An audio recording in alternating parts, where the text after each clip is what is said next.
Vous êtes cadre entre 58 et 70 ans avec 15 ans d'ancienneté et vous vous demandez, vaut-il mieux négocier une rupture amiable ou partir directement à la retraite avec mes indemnités? Alors, quelles sont les conséquences si vous partez à 58 ans, à 62, à 67 ou vous restez jusqu'à 70 ans? Eh bien, dans cette vidéo, on va aborder les sujets les uns après les autres et je vais vous donner toutes les clés pour optimiser votre départ. Alors attention, une mauvaise décision peut vous coûter des dizaines de milliers d'euros. Je vous explique en détail les avantages, les inconvénients, les impacts fiscaux et surtout les pièges à éviter pour chaque scénario afin que vous fassiez le meilleur choix. Alors je vais commencer par le scénario numéro 1, c'est partir volontairement à l'âge légal de la retraite à 62 ans.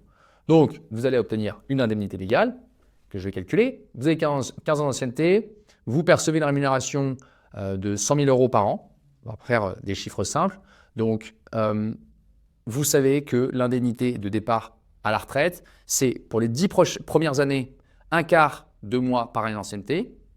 Et ensuite, au-dessus, c'est un tiers de mois par année d'ancienneté. Donc, dans votre cas, 15 ans d'ancienneté, 100 000 euros. On va faire les 10 premières années, un quart de mois. Eh bien, vous allez percevoir 20 833 euros. Vous voyez là. Et les 5 années suivantes, un tiers de mois, donc 25 000 euros. Le total représente un peu plus de 45 000 euros bruts. Alors, il y a des impacts fiscaux et sociaux là-dessus. Première chose, c'est l'imposition intégrale. L'indemnité va être intégralement soumise à l'impôt sur le revenu. Alors, vous pouvez toutefois opter pour le quotient fiscal pour réduire l'impact d'un revenu exceptionnel.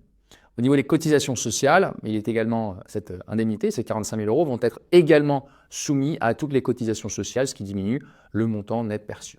Donc, conclusion de ce scénario numéro 1. Le régime fiscal et social de l'indemnité de départ à la retraite est moins avantageux que celui de l'indemnité de rupture amiable négociée. Scénario 2. Vous restez jusqu'à vos 70 ans, parce que vous vous éclatez et que tout se passe bien. Alors, nota bene, ça c'est vraiment un point important. Pour les salariés du secteur privé, donc relevant du régime général, cet âge de mise à la retraite d'office est fixé à 70 ans. Mais entre 67 et 70 ans, l'employeur peut chaque année proposer aux salariés de partir en respectant une procédure assez stricte. Pourquoi, dans ce scénario 2, j'évoque les 70 ans? Dites-vous bien que négocier une rupture amiable sera absolument impossible à partir du moment où votre employeur peut, du jour au lendemain, vous proposer, en respectant, comme je l'ai dit, une procédure assez stricte, de vous mettre à la retraite. Donc, vous n'aurez aucun levier.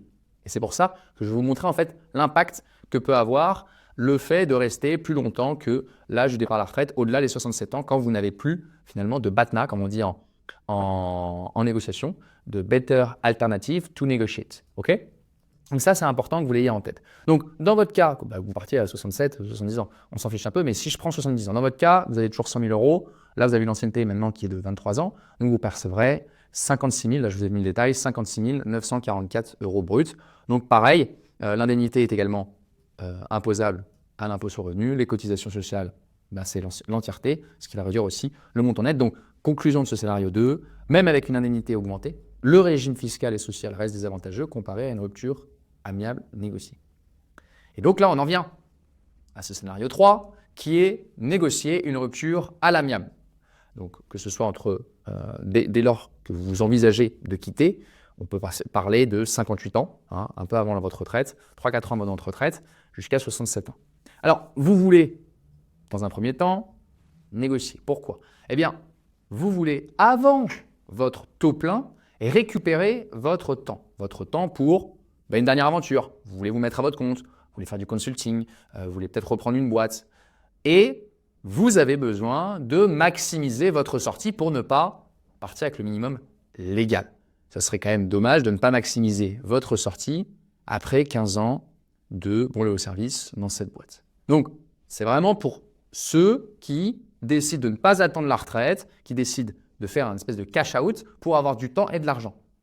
Et il y a deux cas de figure. Il y a ceux, et ça avec des conséquences vraiment sérieuses, il y a ceux qui auront accès au taux plein de la retraite et il y a ceux qui n'auront pas encore le taux plein. Et je vais faire la distinction. Donc, si vous n'avez pas encore le taux plein, donc c'est avant vos 62 ans, avant que vous ayez tous les trimestres, max de 67 ans. l'indemnité négociée, dans le cas où vous partez à l'amiable, est bien supérieure à l'indemnité légale. D'accord? C'est-à-dire, vous avez du légal, en fonction de votre ancienneté, en fonction de votre salaire, mais comme c'est une rupture amiable négociée, vous avez aussi un plafond. Et le plafond, si je prends toujours le même exemple, à 100 000 euros annuel et 15 ans d'ancienneté, eh bien vous pourriez obtenir jusqu'à 115 000 euros. C'est le plafond Macron. D'accord? C'est l'indemnité que vous perceviez si vous partiez sur une conciliation avant les prud'hommes. Donc ça, c'est déjà une grosse différence. On n'est plus sur 45 000 euros, on est sur jusqu'à 115 000 euros brut. L'impact fiscal et social, puisqu'on fait la même comparaison, il y a une exonération partielle de l'indemnité de rupture. Alors, elle est exonérée d'impôt sur le revenu dans la limite de 2 fois le PASS. D'accord? C'est le plafond de la sécurité sociale. Donc pour 2024, c'est 87 900, donc un petit peu moins de 90 000 euros. Donc en fait, jusqu'à 90 000 euros, grosso modo, tout ça, c'est du net et ce n'est pas imposé, c'est exonéré. D'accord? Seulement la partie excédant cette limite sera imposable. Deuxième chose, l'exonération de cotisations sociales jusqu'à la limite aussi de 2 fois le PASS. D'accord? Alors juste la CSG et SRDS restent dus sur l'ensemble de l'indemnité, mais là encore, les cotisations sociales dans la limite de ces 90 000 euros, 87 984 pour être très précis. Le deuxième intérêt, c'est que vous allez pouvoir récupérer le chômage, l'assurance chômage. Et ça, c'est vraiment un avantage considérable, surtout si vous voulez récupérer votre temps pour faire autre chose. Le montant des allocations chômage, on appelle ARE chez France Travail. En partant avant d'avoir atteint le taux plein, vous pouvez bénéficier des allocations chômage pendant 27 mois. Alors, c'est le maximum, mais pendant 27 mois. Donc, si on reprend votre cas, 100 000 euros, vous gagnez 8 333 grosso modo par mois. Vous allez percevoir environ 4 000 euros par mois brut en ARE, en aide au retour à l'emploi. Et ce, sur 27 mois. Donc, ce qui représente un total de 110 000 euros brut, directement versés par l'assurance chômage, ce à quoi vous avez cotisé durant toutes ces années. Donc, vous récupérez votre temps, vous récupérez de l'argent pour pouvoir faire autre chose, vous mettre à votre compte, reprendre une boîte, ce que vous voulez. Donc, si on ajoute à la somme de l'indemnité négociée, on a parlé des 115 000 euros, les 110 000 euros d'ARE, eh bien finalement, on arrive sur un pactole de 225 000 euros brut avant même de toucher votre pension de retraite. Et là, il y a un double avantage financier qui n'est pas négligeable. Déjà, pendant la période où vous percevez l'ARE, l'aide au retour à l'emploi, vous continuez à valider des trimestres pour la retraite, ce qui vous aide forcément à atteindre le taux plein. Deuxièmement, en reportant la liquidation de vos droits, vous bénéficiez aussi d'une majoration de 5% par année reportée sur votre retraite de base, ce qui augmente ainsi votre pension à vie. Donc la conclusion, vous avez la possibilité de récupérer jusqu'à 115 000 euros bruts en ARE sur 27 mois, combiné à une indemnité négociée plafonnée avec le barème Macron autour de 110 000 euros. Donc, c'est ça qui fait que la rupture amiable négociée est une stratégie financière très avantageuse si vous n'avez pas encore le taux plein.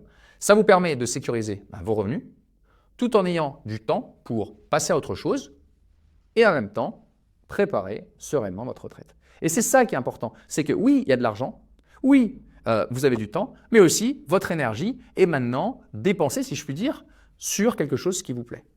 Alors, un contradicteur pourrait me dire, oui, mais le temps que vous passez avec des ARE, c'est moindre par rapport au temps que vous resteriez dans votre boîte avec votre salaire. Soit, mais vous resteriez dans votre CDI, le temps d'arriver à la retraite.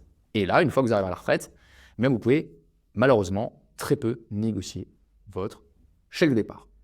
Et donc, c'est pour ça qu'il y a une deuxième option, c'est quand vous voulez négocier une rupture à l'amiable, mais que vous avez déjà le taux plein. Et là, vous devez faire attention parce qu'il y a des pièges. Donc, si vous êtes un salarié qui a atteint le taux plein, c'est-à-dire que vous avez validé tous les trimestres nécessaires pour votre retraite sans décote, et que vous avez également aussi atteint l'âge légal de départ à la retraite, donc de 62 ans, alors vous ne pourrez pas bénéficier des allocations chômage, les ARE. Alors pourquoi? Déjà, la règle d'assurance chômage est simple. L'allocation chômage, c'est un revenu de remplacement destiné à soutenir les personnes en recherche d'emploi ou qui sont en train de monter un projet.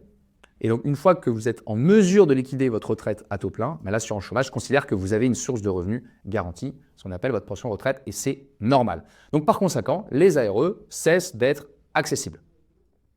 Conséquence pour la rupture amiable négociée avec taux plein. Donc, si vous quittez votre emploi avec une rupture amiable, alors que vous avez déjà atteint le taux plein, eh bien, vous n'aurez pas le droit au chômage et l'indemnité de rupture amiable négociée est soumise au régime fiscal et social classique, c'est-à-dire imposable dès le premier euro et donc soumise aussi aux cotisations sociales.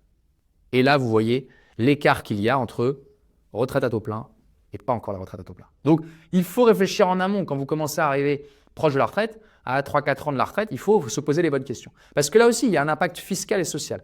L'imposition intégrale, eh bien, une fois le taux plein atteint, l'indemnité rupture amiable négociée, je vous l'ai dit, est imposable dès le premier euro. Dès le premier euro. Hein. Et aussi, également soumise à toutes les cotisations sociales, ce qui diminue fortement, là aussi, le montant net perçu. Donc, lorsque vous avez déjà atteint le taux plein, la rupture amiable négociée perd vraiment son intérêt principal, car son traitement fiscal et social devient similaire à celui du départ à la retraite. Alors, je vous remets un petit récap, grosso modo, là, des avantages et inconvénients de négocier avant l'âge légal de la retraite. Les avantages, je dirais qu'il y en a 5.